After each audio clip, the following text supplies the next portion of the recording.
دہلی میں تبلیغی جماعت کے مرکز میں پیش آئے واقعے پر کرناٹک کے علماء کرام نے محتاط رد عمل کا اظہار کیا۔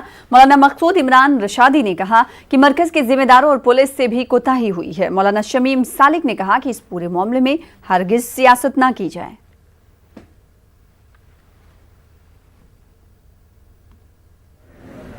یہ کرونا وائرس کا جو مرض ہے یہ انسان کے لیے خطرہ ہے، تو اس لیے اب ہم اس پر سیاست کرنے کے بجائے ہم اس کے حل کو تلاش کرنے کی زیادہ ضرورت ہے، اس لیے کہ جن سے بھی غلطیاں ہوئی ہیں وہ اپنی ان غلطیوں کو دیکھیں، اسے سدھارنے کی کوشش کریں۔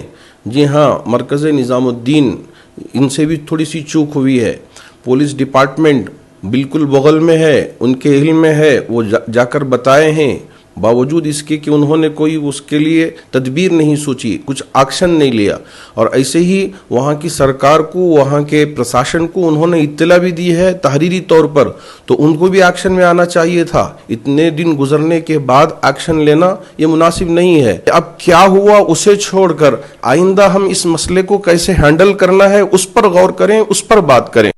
مرکز نظام الدین سے کنیکٹڈ جتنے افسران تھے، پولیس کے محکمہ والے تھے، ان کو اطلاع دی گئی کہ بہت سارے جماعتی حضرات یہاں پھنس گئے ہیں، سواری کا کوئی انتظام نہیں ہے، لہذا حکومت کے طرف سے اس کا کچھ انتظام کے تعلق سے کچھ سوچے۔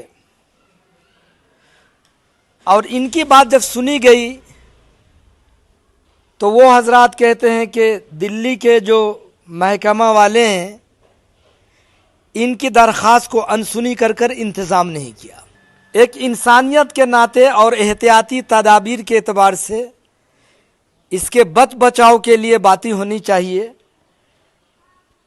مرکز کے تعلق سے اور تبلیغی جماعت کے تعلق سے ہندو، مسلم، سکھ، عیسائی دھرم کو عنوان پہ بانٹ دینا، یہ اس وقت خصوصاً جو پورے ہندوستان، پوری دنیا جوجھ رہی ہے اس بیماری سے، اور کچھ ڈیبیٹ میں حضرات آ کر مذہبی بات کہتے ہیں اینکر کے سامنے ٹی وی چینل میں بیٹھ کر، میں ان سے مؤدبانہ گزارش کرتا ہوں، اور مذہب کے اعتبار سے بانٹنا یہ بالکل غلط ہے۔